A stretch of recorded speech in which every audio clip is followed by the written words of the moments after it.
Olá, meus amigos, aqui fala o professor Jean Luiz Cabral e nós estamos iniciando, nesse momento, no curso de Naturologia Clínica, o nosso módulo de estudos sobre introdução ao cronobiograma dentro da perspectiva naturológica.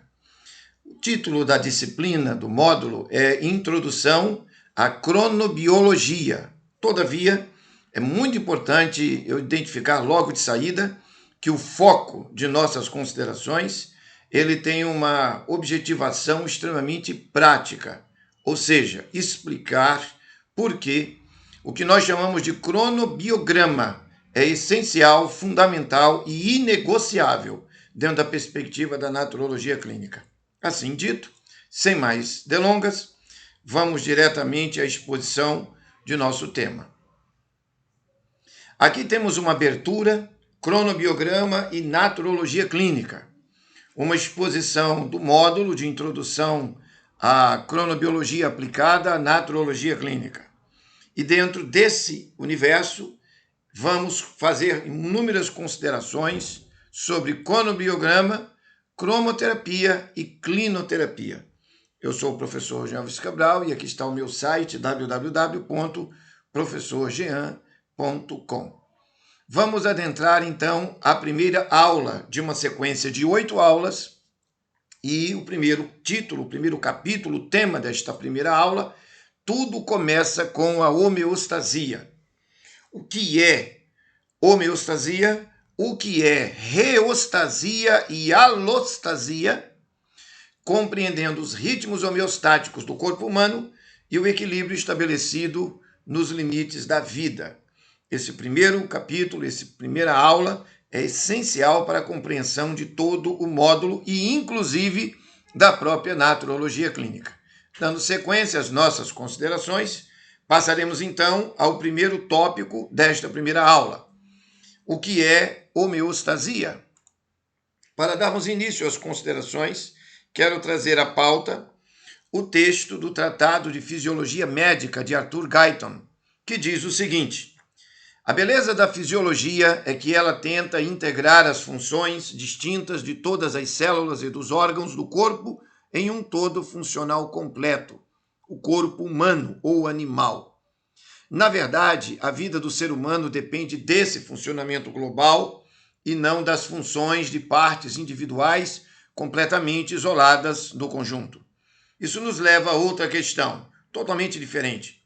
Como é que os diversos órgãos e sistemas são controlados de modo que nenhum deles prevaleça, enquanto outros deixam de entrar com suas contribuições? Felizmente, o corpo é dotado de vasta rede de mecanismos de feedback, os responsáveis pelos delicados equilíbrios sem os quais não conseguiríamos viver. Os fisiologistas chamam de homeostasia esse alto nível de controle interno do corpo. Nas doenças, mais do que nunca, esses equilíbrios funcionais ficam alterados. Isto é, a homeostasia fica enfraquecida. Quando essa perturbação é excessiva, o corpo como um todo não mais pode sobreviver. Portanto, um dos objetivos principais de qualquer texto de fisiologia médica é explicar e enfatizar a eficácia e a beleza dos mecanismos homeostáticos do corpo, bem como discutir seu funcionamento anormal na doença. Então, aqui temos uma clara definição num tratado de fisiologia médica do que significa a expressão homeostasia. Vamos avançar. Como a homeostasia preserva o equilíbrio da vida humana? Aqui temos duas citações muito interessantes, obtidas da Revista de Filosofia e História da Biologia, texto que pode ser facilmente encontrado na internet. O ser vivo é uma entidade de tal sorte que cada influência perturbadora induz por si só a evocação de atividade compensatória para neutralizar ou reparar a perturbação. Quanto mais alto na escala dos seres vivos, mais numerosas, mais perfeitas e mais complicadas essas ações regulatórias se tornam. Elas tendem a libertar completamente o organismo das influências e mudanças desfavoráveis que ocorrem no ambiente.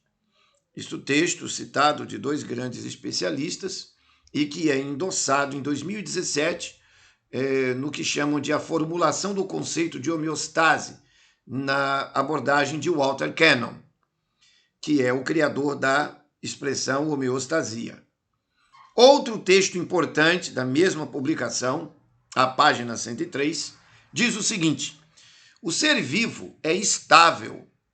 Ele deve ser de modo a não ser destruído, dissolvido ou desintegrado pelas forças colossais, frequentemente adversas, que o rodeiam.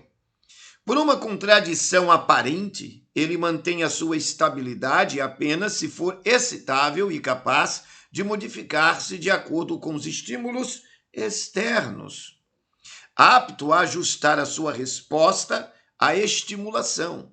Em certo sentido, ele é estável porque é modificável. A ligeira instabilidade é condição necessária para a verdadeira estabilidade do organismo. Notem que coisa extraordinariamente favorável à compreensão. A homeostasia, ela está mantida, preservada, porque a vida humana em si só possui o que chama-se de evocação de atividade compensatória. Tem um poder que a faz se manter em equilíbrio. Este poder que mantém o organismo vivo, o organismo humano vivo, é exatamente o que nós vimos na citação anterior, na definição de homeostasia. É a própria homeostasia, que é considerada a força, a energia, o mecanismo de feedback que mantém o ser humano vivo. Então, essas duas citações, bem atualizadas, de 2017, corroboram a manifestação feita em 1991 no Tratado de Fisiologia Médica, que é a edição que eu possuo, e que não está alterada em nada com relação ao princípio de desenvolvimento da abordagem em si. Bom, na sequência, ainda na definição do que é a homeostasia, é importante estabelecermos um quadro mental sobre o seu significado. E aqui quero colocar os 4 principais fatores que determinam a homeostasia. O primeiro é osmose, o segundo é a termogenia, o terceiro é o eletromagnetismo e o quarto é a pressão. O que é osmose? Osmose é o processo em que a água move-se sem gasto de energia pela célula, do meio menos concentrado para o mais concentrado, através de uma membrana seletivamente permeável. Então, esse é um ponto muito importante de se entender, porque ele envolve a água. O elemento predominante na condição da osmose é a água. E ela tem a ver com a circulação, com o fluxo, com a conexão da membrana celular, a membrana da célula, com a água que está ao redor da célula e todas as substâncias presentes nela, e a água que está dentro da célula e todas as organelas e substâncias que estão dentro da célula. Então, a osmose tem a ver com o processo de trocas entre o que está fora da célula e dentro da célula. E isso ocorre dentro da membrana celular, na plataforma que circunda a célula. E isso não tem como acontecer sem água. Não tem como acontecer sem água. Segundo grande fator é a termogenia, que é o processo de produção de calor em todos os seres humanos a partir da nutrição adequada. Os alimentos precisam ser corretos para o organismo e não venenos. Ora, por este expediente, nós entendemos que a alimentação proporciona ao organismo nutrientes que são capazes de, na interação com a homeostasia, gerar o calor necessário para manter o corpo em vida. Sem esse calor essencial, primário, que nos mantém a temperatura de 37 graus, que é a temperatura normal, não é possível ter vida humana. Então, bem pontuado, a nutrição tem o objetivo de nutrir o organismo. E o que significa essa nutrição? Significa um processo de queima de substâncias especializadas no universo celular para permitir a vida.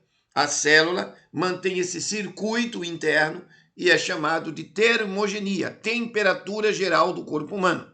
No livro A Medicina Natural ao Alcance de Todos, de Manuel Lezaeta Acharan, é amplamente discutido o tema sobre a febre gastrointestinal e a importância da termogenia para o cuidado da saúde humana. Terceiro fator desse quadro mental que estamos aqui estabelecendo na tela sobre o que é homeostasia e agora os mecanismos de como ela funciona. É o processo em que surge no corpo humano,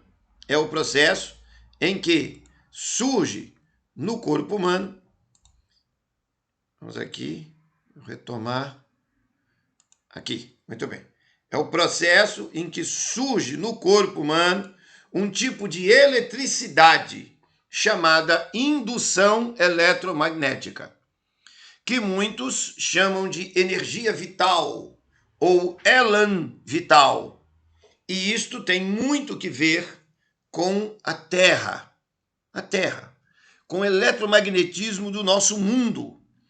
E aí existem diversos estudos para analisar a importância do ser humano ter o contato com a Terra, andar com o pé descalço na areia, no barro, na areia da praia, nas folhas da relva, nas rochas, e manter o contato com a natureza, com o mundo, que nos constitui em grande parte no que concerne à questão física. Então, o eletromagnetismo é exatamente essa centelha que mantém a nossa percepção nervosa, a nossa percepção psíquica. Ela é puro eletromagnetismo. E aí ela tem a ver com o terceiro fator e que mantém a homeostasia em funcionamento. O quarto e último fator é a pressão. Todo o nosso corpo está mantido dentro deste santuário, que é o corpo humano, e esse santuário ele tem uma pressão interna que reage a uma pressão externa. Pressão mesmo. Pressão atmosférica, ou se estiver dentro d'água, a pressão aquática e assim por diante. O que é isso? É o processo em que o corpo cria pressão do sistema circulatório e encontra-se normalmente um pouco acima da pressão atmosférica, sendo a diferença de pressões responsável por manter as artérias e demais vasos em situação de normalidade. Portanto, a homeostasia envolve estes 4 grandes aspectos: osmose, termogenia, eletromagnetismo e pressão. E os 4 grandes poderes ou potências naturais são a água, os alimentos, a terra e o ar. Isso bem delineado, bem definido, avançamos para a definição ainda do que é homeostasia. Aqui neste quarto aspecto do tópico, o que é homeostasia, nós estamos analisando agora um fato, uma questão que já foi mencionada no primeiro texto. Nesse primeiro texto que apontamos aqui, quando falamos sobre a definição em Arthur Guyton. Repetiremos um trecho apenas que diz o seguinte, que a doença é homeostasia enfraquecida. O texto exatamente diz, os fisiologistas chamam de homeostasia esse alto nível de controle interno do corpo. Nas doenças, mais do que nunca, esses equilíbrios funcionais ficam alterados. Isto é, a homeostasia fica enfraquecida. E quando essa perturbação é excessiva, o corpo como um todo não mais pode sobreviver. Portanto, um dos objetivos principais de qualquer texto de fisiologia médica é explicar e enfatizar a eficácia e a beleza dos mecanismos homeostáticos do corpo, bem como discutir seu funcionamento anormal na doença. E aí aqui você tem uma exposição sobre homeostasia, reiterando aquilo que vimos no texto anterior. Homeostasia envolve osmose, termogenia, eletromagnetismo e pressão. O que a osmose vai ensejar quando falamos sobre homeostasia? Fluxo hídrico profundo, e o grande mal é a desidratação. Quem não bebe água vai ter problemas aqui. Na questão da termogenia, que tem a ver com a temperatura, a alimentação é o elemento fundamental. Quem se alimenta mal vai ter problemas aqui. E aí, isso vai gerar bloqueio nos 4 emunctórios, que são rins, pele, pulmões e intestino. Emunctórios são canais de saída de toxinas. E se o sujeito se alimenta de maneira incorreta, ele vai impedir o bom funcionamento dos 4 emunctórios, gerando com isso uma elevada carga de acidez e toxinas preservadas dentro do seu corpo. Então vai ter problema se a alimentação for ruim. Em terceiro lugar, no que pertine ao eletromagnetismo, que envolve a Terra e a indução eletromagnética do mundo em que nós estamos, o principal constituinte é o desvio da coluna vertebral. E alguém poderá perguntar, mas qual é a relação aqui? A relação é muito simples. O eletromagnetismo ele corre nos nervos, ele corre na estrutura nervosa. Se a coluna vertebral estiver fora do seu eixo correto, vai haver o que nós chamamos de subluxações nas vértebras ou compressões excessivas entre uma vértebra e outra. E todos sabemos que nas 33 vértebras da coluna vertebral existem interfaces ou espaços entre uma vértebra e outra, entre um ossinho e outro. E no meio deles passam nervos, vasos sanguíneos, vasos linfáticos. A vida acontece no universo interior da coluna. E ali as informações eletromagnéticas de comando para que você possa falar, mexer o pé, caminhar, enfim, estar vivo, acontece. O eletromagnetismo não tem como fluir de maneira perfeita se a coluna vertebral não estiver bem alinhada. E, evidentemente, se a pessoa não mantém um contato com a natureza, colocando, sobretudo, seus pés no chão, na terra, ele vai ter dificuldade de saúde. Em quarto aspecto, a questão da pressão. Aqui envolve respiração e a circulação. E a pressão, qualquer um, obviamente, pode perceber que quando você tem quadros psíquicos, emocionais, que alteram a sua percepção de si próprio, a sua respiração e imediatamente os batimentos cardíacos são imediatamente afetados. Uma pessoa irritada tende a respirar extremamente acelerado e o seu coração tende a bater com uma velocidade muito maior do que a usual quando está em estado de repouso ou de calma. E necessariamente a elevação da respiração e da circulação força os batimentos, elevando a pressão arterial. Daí os quadros psíquicos ou emocionais precisam ser seriamente cuidados. Porque se uma pessoa viver extremamente agitada, ansiosa, nervosa ou neurastênica, ela vai ter problemas de saúde. Por esse painel, o que é doença? Arthur Guyton diz no Tratado de Fisiologia Médica que doença é homeostasia enfraquecida. Como é que você cria a doença em você? Não bebendo água, criando desidratação. Não se alimentando corretamente, criando um bloqueio dos 4 emunctórios: rins, pele, pulmões e intestino. Você quando não faz exercício físico, você evidentemente cria dificuldades para a coluna vertebral e ao mesmo tempo atrapalha a sua respiração, que agregada a quadros psíquicos emocionais que não sejam positivos ou amadurecidos, vai estabelecer também oscilações na respiração e na circulação. Aqui você tem um enunciado, fecho a primeira questão dessa primeira aula, de um conjunto de 8. E nessa primeira aula, no primeiro tópico, nós temos tudo começa com homeostasia e acabamos de ver o que é homeostasia. Agora, vamos considerar o que é reostasia e alostasia. O que é isto? O que é reostasia e o que é alostasia? A reostasia é o ajuste homeostático. Abre aspas para o texto de importância num artigo publicado na revista Estudos de Psicologia em 2015, e o tema foi homeostase e a teoria da alostase. Quero dar ênfase a uma citação muito importante. Outro autor que também considerou a importância das oscilações dos sistemas biológicos foi Mrozowski, quando debate a explicação de Walter Cannon no uso do termo homeostase, porque homeo é similar e não homostase, que seria igual. E Walter Cannon não usa homoestase, ele usa homeostase. Por quê? Porque é similar, porque há uma similitude em relação ao que significa oscilações dos sistemas biológicos. Vamos entender a seguir. Esse Morozovsky, grande pesquisador canadense, ele é do Canadá, menciona que Cannon reconhece variação no controle dos sistemas biológicos e flexibiliza o conceito. Morozovsky, em 1990, propunha o emprego do termo reostase para indicar, abre aspas, a condição ou estado no qual, a qualquer instante, as defesas homeostáticas estão ainda presentes, mas, sobre um lapso de tempo, há uma modificação no nível de regulação da variável.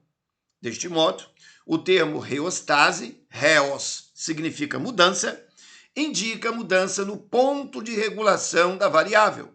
Ou seja, o conceito de reostase propõe que o valor de ajuste de uma variável pode não ser constante, sofrendo mudanças associadas não só às variações cíclicas, de onde? Do ambiente. Então, o nosso ambiente afeta o nosso organismo e a homeostasia, se valendo do que se chama reostase, que é um ajuste, ok? Um ajuste, quando o ambiente nos afeta, diz o texto, reostase programada, tendo como exemplo a hibernação. Quando está muito frio, nossa reostase reage de um jeito, quando está muito quente, de outro, na qual a temperatura corporal é ativamente diminuída, não ocorrendo como efeito da diminuição da temperatura do ambiente. Quer dizer, a temperatura do ambiente continua estável, mas o nosso corpo consegue criar um mecanismo interno que não é constante, mas é variável internamente para conseguir fazer frente à adversidade externa. Outro aspecto, ao desenvolvimento ontogenético, por exemplo, a puberdade.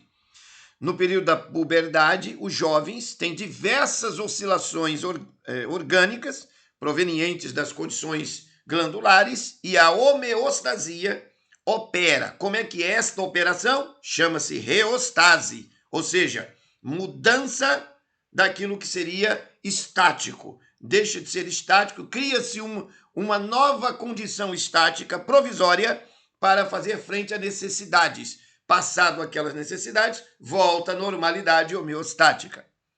Mas também, diz ele, as variações não previstas. Por exemplo, a febre, que acompanha os processos infecciosos, é enfrentada pela reostasia, que é o fenômeno dentro da homeostasia, como temos especificado aqui. Muito frequentemente, aos processos reprodutivos.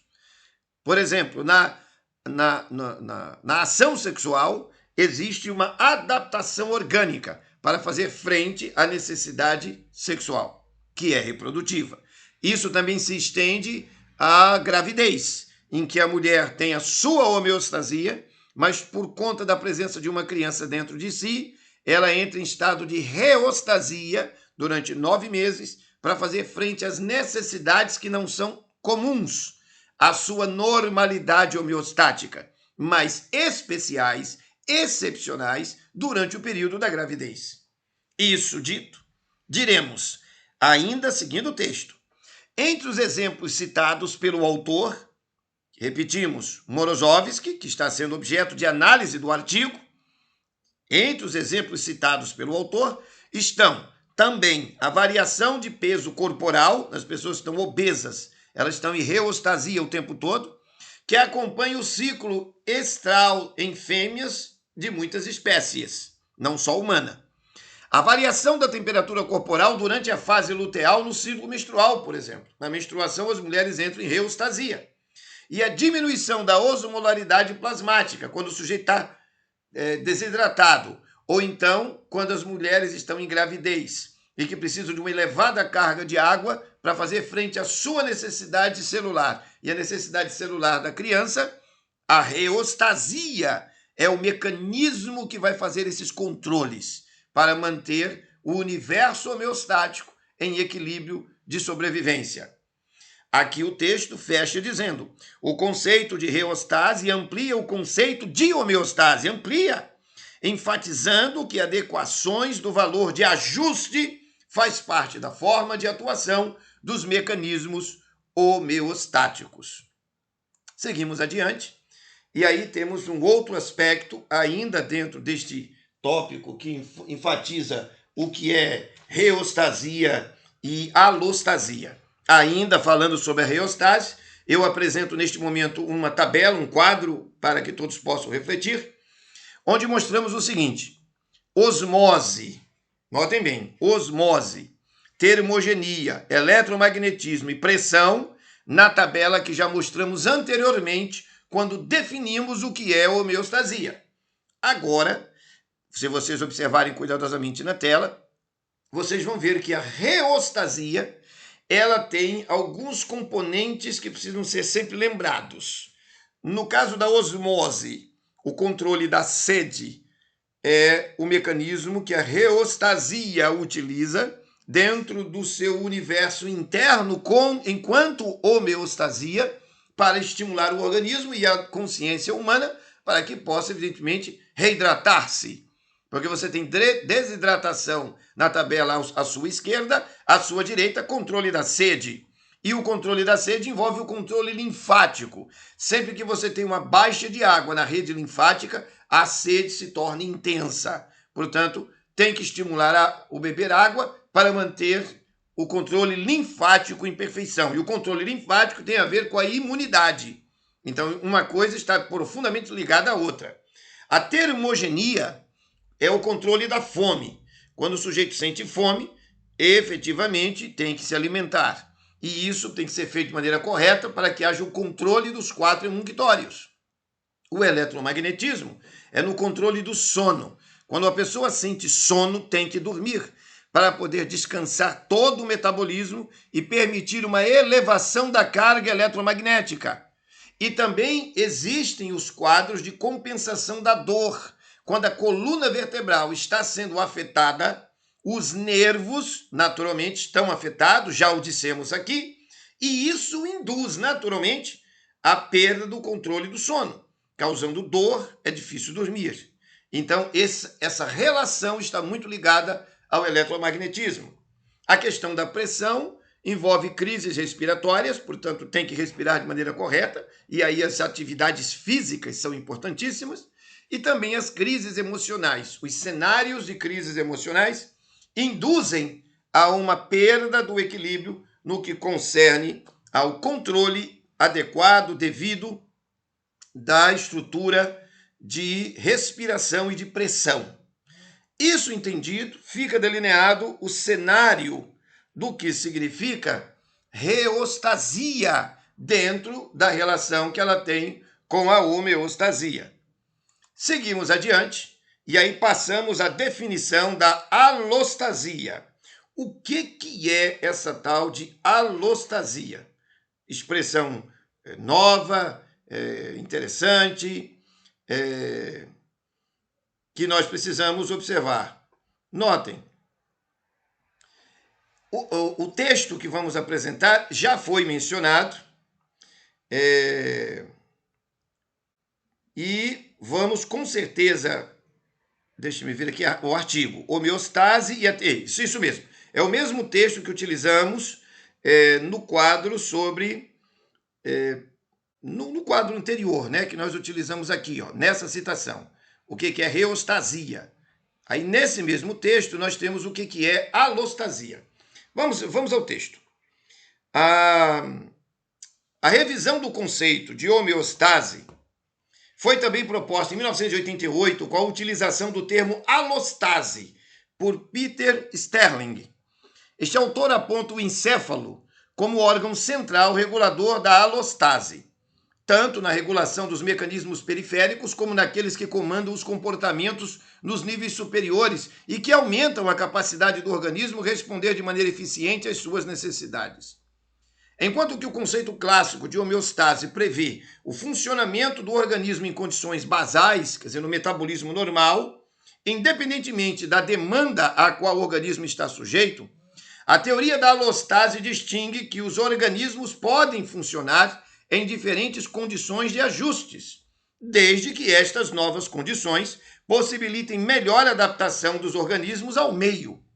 A demanda para o estabelecimento de uma nova condição de ajuste pode ser desencadeada por agentes internos, mecanismos genéticos, neurais ou hormonais, e também mecanismos externos, como o ambiente físico e social, previsíveis ou não, como acontece nos casos de incidência de um agente estressor, que causa estresse.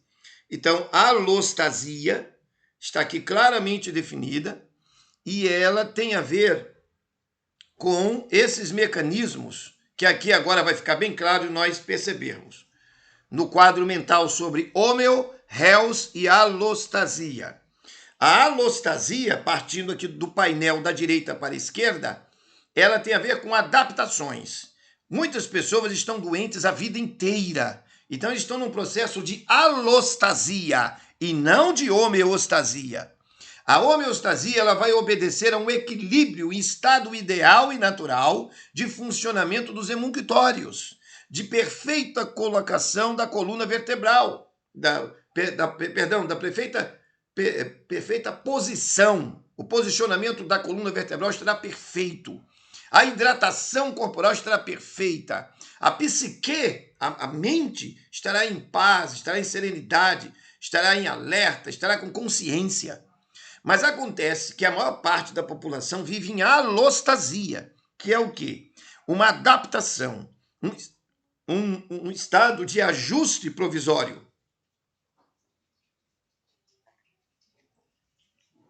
E muitas outras pessoas, uma outra grande parcela, se encontram no estado de reostasia, que é o quê? Reagindo aos ataques que o corpo tem sofrido.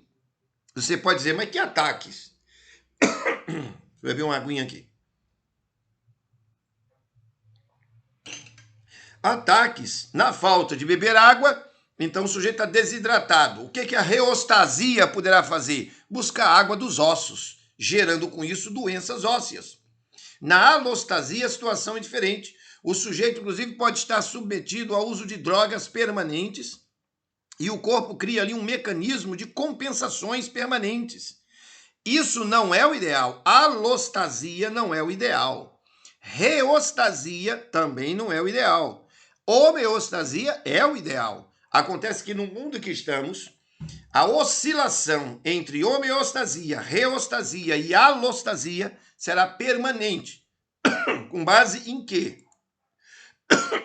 Deixa eu tomar a aguinha aqui de novo.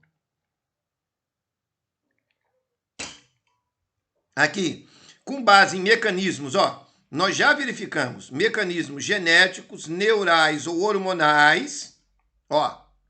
Estou sublinhando aqui, para todo mundo ver com clareza. Esses aspectos aqui, que estou colocando agora na tela, vão afetar a homeostasia, colocando o sujeito em reostasia ou alostasia em inúmeras situações. E isso é flutuante, isso não tem uma constante. Por isso que os grandes pesquisadores da área têm afirmado que a homeostasia é um processo extremamente dinâmico. Por isso que a expressão utilizada para ela foi que ela é, como vimos aqui anteriormente, na citação, nessa citação aqui, não, aqui, nessa citação, a reostasia ou ajuste homeostático. O Morozovsky declarou que a expressão homeostasia está correta, porque ela é um processo de similitudes e não de permanente constância igualitária. Não é igualitário. Ela tem oscilações de pessoa para pessoa conforme as necessidades da vida. Então, o painel deixa muito claro. Agora, entendamos que não importa o que aconteça, a homeostasia será o início e a finalidade do organismo humano, sempre. Isto dito, passamos então ao terceiro aspecto desta primeira aula, onde abrimos a pauta compreendendo os ritmos homeostáticos do corpo humano. O que temos para compreender? Nós já vimos o que é homeostasia, o que é reostasia, agora compreendendo os ritmos homeostáticos do corpo humano. Vamos lá. Os ciclos de pesquisa da vida humana que estudamos em naturologia clínica são ultradianos, que são inferiores a 24 horas, infradianos, superiores a 24 horas, circadianos, próximos de 24 horas, circanual, que significa próximo de um ano, circalunar, que é próximo de 28 dias, circamaré, que tem a ver com as marés, obviamente, do mar, próximo de 12 horas e 40 minutos, e circatringitanos, que é próximo de um mês. Não há dúvidas quando respiramos ou sentimos o batimento do coração que existe um ritmo para todos os fenômenos da vida. O sol nasce e se põe, da mesma forma que a lua obedece a 4 circuitos. No estudo dos ciclos da vida humana e do ritmo das funções corporais e até da psique, há ciclos que obedecem à vida da mesma forma que em cada estação do ano temos uma sinergia diferenciada.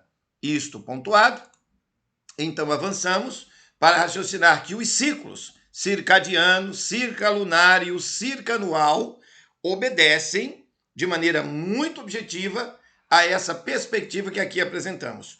O circadiano, que aqui estamos enunciando, ele atua em 24 horas, obedece ao dia e à noite, e ele, obviamente, predomina pelo comando do Sol. O Sol é que determina a força do circadiano, quando o Sol se levanta e quando o Sol se põe. Então, o circuito dia e noite está, obviamente, sujeito ao Sol. Se não tem Sol, é noite, claro. E aí o relógio biológico vai realizar a vida imediata a cada 24 horas com base na produção de hormônios como melatonina e melanina, e que são essenciais para a compreensão de como funciona esta dinâmica. Veremos um pouco mais adiante no módulo. O circalunar, ele já é diferente. As 4 fases da Lua é que são a referência. Esse ciclo,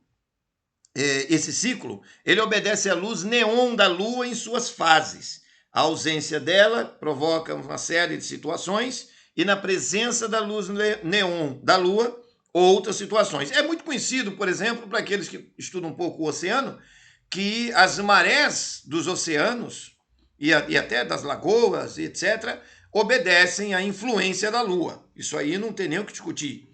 E a menstruação das mulheres, quando vem dependendo da Lua, elas têm um tipo de comportamento emocional por conta da influência da luz neon da Lua na água do corpo. Então, esses ciclos existem. Bom, aqui o ponto importante é que o relógio biológico segue fluxos de ânimo e depressão, variando de pessoa para pessoa conforme os temperamentos humanos.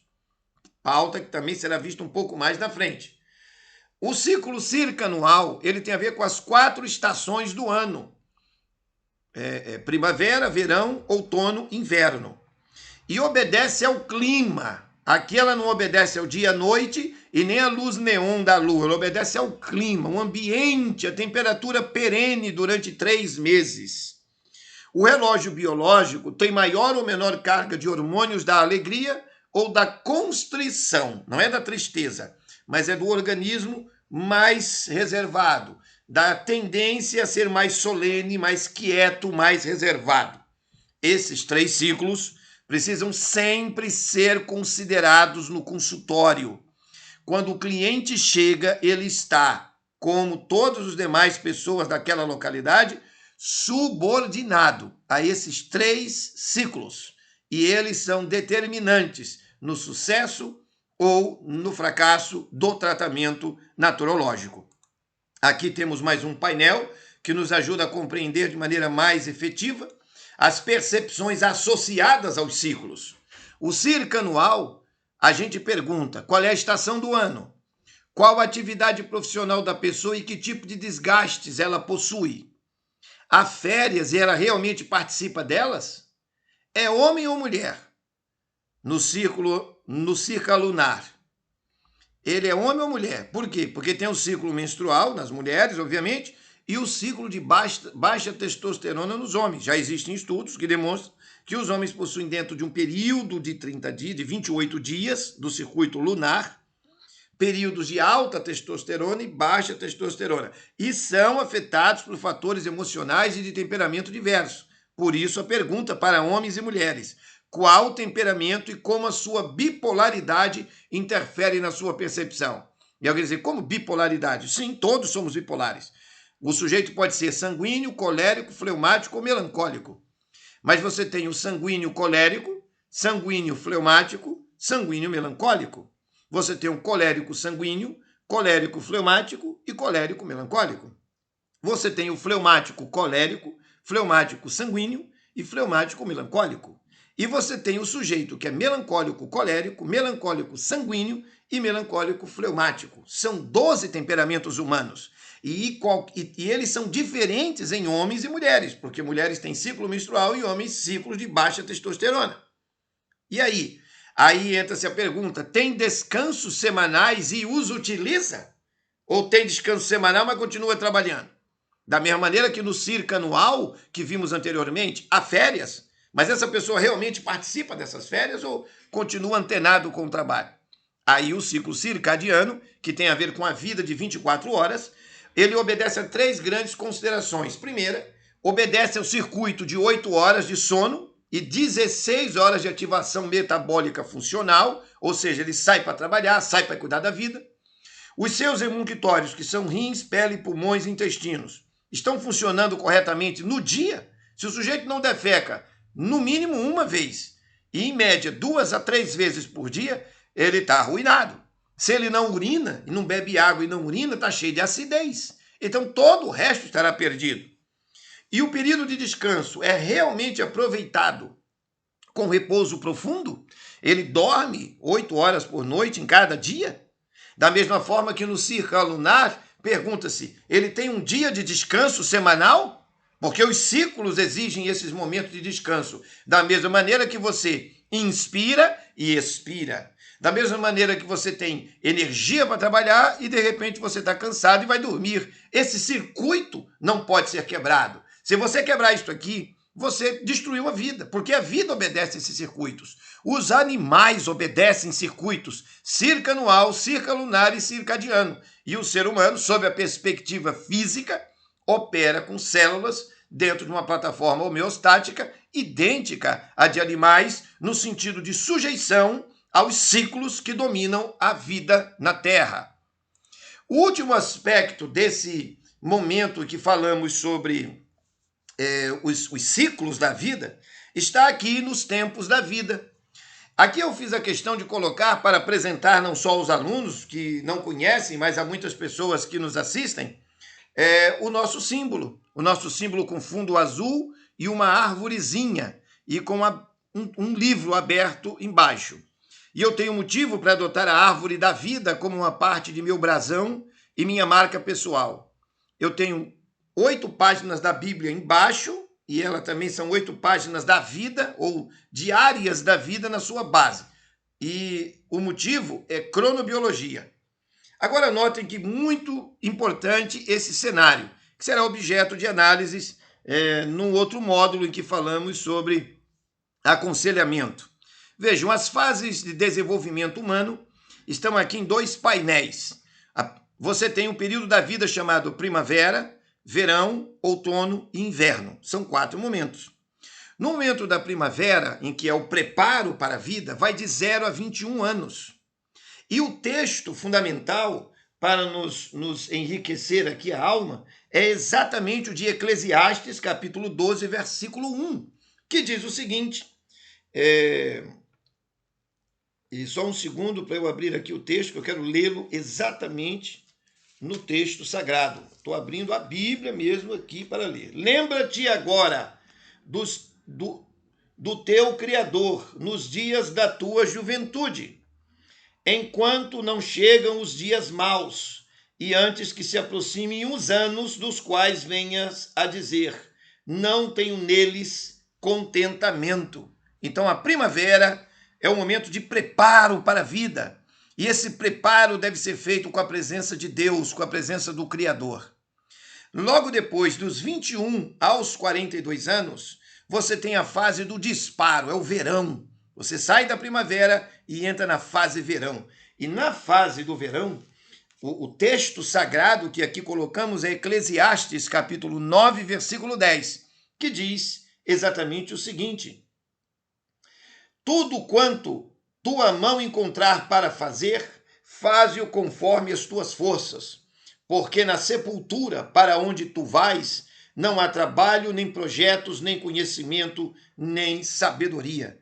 Então, tudo que tiver a mão para fazer, corre atrás, vai trabalhar, vai buscar, porque é o período do verão e o momento de maior energia é entre os 21 e 42 anos. Logo na sequência vem então um período que chamamos de outono.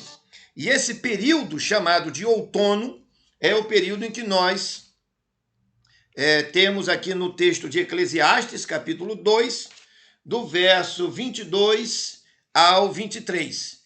E ele diz assim: porque o que tem o homem de todo o seu trabalho e da angústia do seu coração, em que ele anda trabalhando debaixo do sol, porque todos os seus dias são dores, e a sua ocupação é aflição. O seu coração não descansa à noite. Isso também é vaidade. Então, Eclesiastes, capítulo 2, o verso 22 a 26, é o período em que eu, inclusive, particularmente estou. E eu gosto de tratar alguma coisa sobre ele, assim, um pouquinho mais atento, porque eu estou nessa fase. Eu estou, nesse momento, com 52 anos, né? Então, por conta dessa condição, eu faço questão de mencionar que é o momento em que eu não disparo, é o momento em que eu paro. E quando eu digo o momento que eu paro, é porque eu realmente tenho refletido, tenho analisado as coisas, percebido tudo que já se foi nas duas fases anteriores e percebido o que está vindo por aí, o que vem adiante. E o que vem adiante vem com muita força, com muita importância, porque é a fase final da vida. E aí o Salmo 147 e o versículo 3, que nesse instante estou abrindo aqui na minha Bíblia, e que se você quiser anotar ou puder aí observar, tiver ela por perto, Salmo 147, o versículo 3, diz o seguinte: ele sara os quebrantados de coração e lhes ata as suas feridas. Então, quem é que sara e repara todas as feridas emocionais, físicas, as lutas, e nos conforta na velhice? Deus. E exatamente neste momento é que o homem deve descansar o coração na presença do Senhor. Bom, durante toda a jornada, a presença do Senhor é a tônica fundamental de todo o processo. Então eu preparo, eu disparo, eu paro e eu reparo. E esse é o circuito da vida. Está no quadro que está à sua esquerda da tela. Mas à direita da tela, se você observar cuidadosamente, à direita da tela, vocês perceberão com muita clareza que nós temos, então, de 0 a 21 anos, o processo de preparação, que é o que a gente chama de educação perceptiva. Nós temos de 21 aos 42 o período de conquistas, não é? Período de conquista. Nós temos dos 42 aos 63, nós temos o período de realizações e, por último, de 63 em diante, o da doação. Nesses 4 momentos, você tem uma educação receptiva, depois você tem uma autoeducação, depois você tem um autodesenvolvimento, que é diferente, tem um circuito diferente, e você tem, por último, o momento da espiritualização, e isso, obviamente, em pessoas que têm um circuito de vida normal, certo? E aí eu coloquei como fator de referência o Salmo 90, versículo 10, Salmo 90, versículo 10, para nos ajudar a entender. O Salmo 90, verso 10 diz: 70 anos é a duração da nossa vida, havendo vigor, 80. e o melhor deles é enfado e canseira. Meus amigos, esse painel que está aberto aqui diante de vocês, ele é muito especial. E são os tempos da vida. A homeostasia, ela está conectada a essa realidade. E aí o versículo 12 do Salmo 90 vai dizer: Senhor, ensina-nos a contar os nossos dias de tal maneira que alcancemos corações sábios.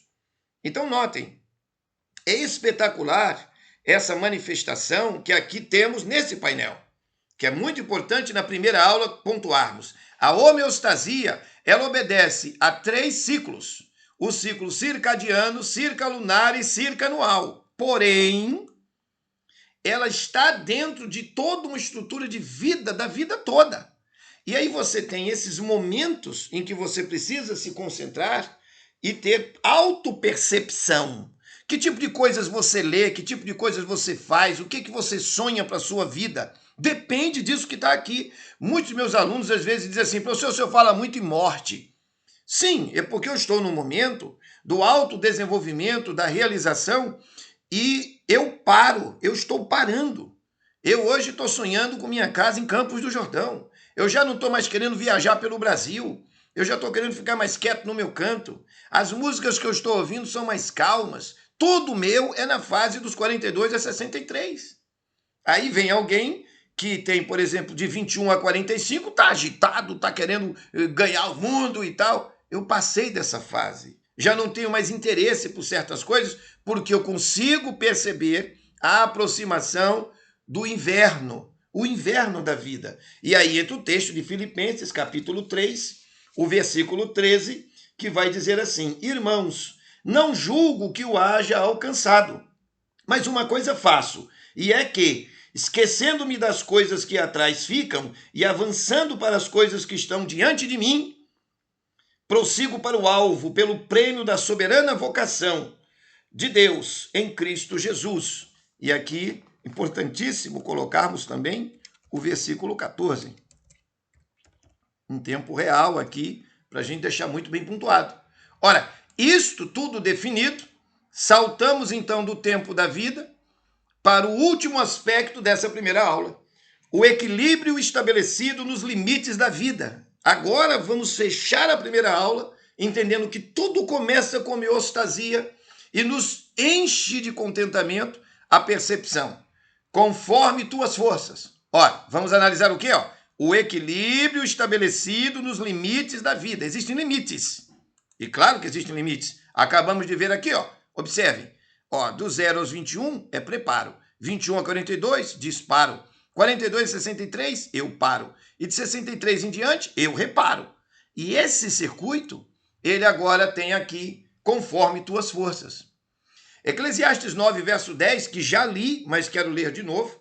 Tudo quanto te vier a mão para fazer, faze-o conforme as tuas forças. Porque na sepultura para onde tu vais, não há obra, nem projeto, nem conhecimento, nem sabedoria alguma. Pessoas tolas são exatamente aquelas que, em relação às suas vidas, primeiro, não planejam com base nas 4 estações da realidade, da própria vida. Segundo, que não entendem a presença de Deus em todas as estações. São pessoas que estouram as energias em bobagens. E 4, pessoas que, por isso mesmo, não conseguem nem as alegrias da vida porque estão doentes. E aqui que está a questão das tuas forças físicas. Precisa ter esse entendimento. E a homeostasia é o fenômeno que lida com toda esta dinâmica. Aí, partimos então para a questão de homeostasia e temperança. Eu quero trazer à luz um texto do livro A Ciência do Bom Viver, de Ellen Rose White, onde ela diz, à página 114, de maneira primorosa, o seguinte: quando o médico vê um doente sofrendo uma doença ocasionada por regime alimentar impróprio ou outros hábitos errôneos, e todavia deixa de dizer-lhe isso, está fazendo um mal a seu semelhante. E eu quero observar aqui que quando ela diz quando um médico vê, vamos entender uma coisa: quando qualquer profissional de saúde vê uma pessoa sofrendo por causa de alimentação imprópria ou hábitos errôneos e não diz nada, está fazendo um mal ao seu semelhante. bêbados, maníacos, os que se entregam à licenciosidade, todos apelam ao médico ou ao profissional de saúde de plantão para que lhes declare positivo e claramente que o sofrimento é resultado do pecado. O que é pecado? Transgressão das leis da vida. Os que compreendem os princípios da vida deviam ser zelosos em lutar para combater as causas das doenças, vendo o contínuo conflito com a dor, trabalhando constantemente para aliviar o sofrimento. Como pode um médico ou qualquer profissional de saúde manter-se em silêncio? É ele, benévolo e misericordioso, se não ensina a estrita temperança como remédio contra a doença? A homeostasia é um fenômeno constante, vimos aqui, e não podemos viver em permanente reostasia e nem em alostasia. Mas para que possamos atingir o ideal, será preciso trabalhar a temperança. Mais um outro aspecto importante desta cena que aqui temos sobre a necessidade de termos limites, o equilíbrio estabelecido em limites da vida, a homeostasia e a reorganização das nossas forças. O médico ou qualquer profissional de saúde deve ensinar a seus pacientes que devem cooperar com Deus na obra da restauração.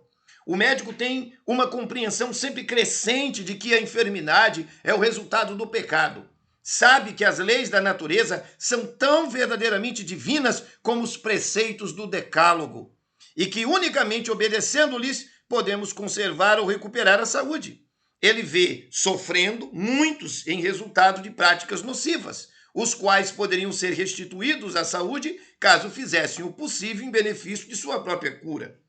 Precisam que se lhes ensine que toda prática destrutiva das energias físicas, mentais ou espirituais é pecado. Que é pecado? Destruição das leis da vida. E que a saúde tem que ser garantida por meio da obediência às leis estabelecidas por Deus para o bem da humanidade. Novamente o texto do Ciência do Bom Viver, a página 113. Ora, meus amigos, como é que reorganiza as forças de uma pessoa, sobretudo para naturologistas que querem atuar no consultório? Bom, você tem que trabalhar o físico da pessoa, orientando sobre alimentação, sobre água, sobre exercício físico e repouso. 4 princípios elementares. Você trabalhar no campo emocional, o amor verdadeiro, a família, os amigos leais, a vida sem dívidas, que dívida é uma desgraça terrível para as emoções. A parte intelectual, o saber da vida, o saber profissional, o saber das relações e o saber da humildade, para estar sempre aprendendo, sempre conquistando novas visões. E o ponto espiritual, precisamos ter a consciência da presença de Deus, a consciência de si mesmo, a consciência dos outros, das pessoas que estão conosco, sermos fraternos, solidários, e a consciência humana, a consciência do mundo, da política e de tudo o que está acontecendo no nosso mundo, na nossa cidade, no nosso estado. A homeostasia e a reorganização das forças depende desse expediente que está aqui claramente exposto no entendimento de Ellen White, obviamente ampliado pela minha abordagem técnico-científica e clínica.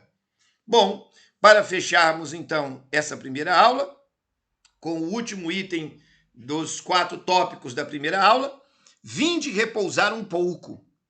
E ele lhes disse, ele é Jesus, aqui no texto de Marcos, capítulo 6, verso 31 a 32. E ele lhes disse, vinde repousar um pouco à parte, num lugar deserto, porque eles não tinham tempo nem para comer, visto serem numerosos os que iam e vinham.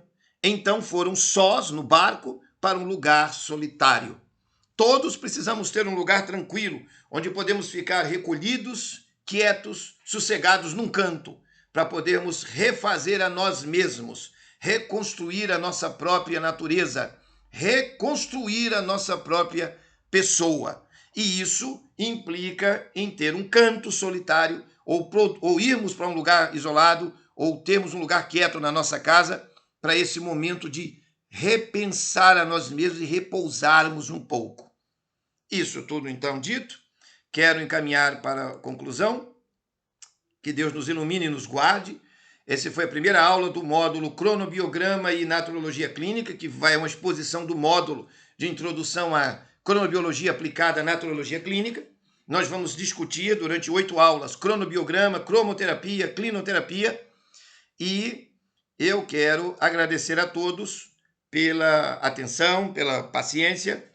E essa primeira aula está aí lançada. Desejo a todos os alunos sucesso e assistam a aula 1, 2, 3 vezes para reforçar bem o conteúdo.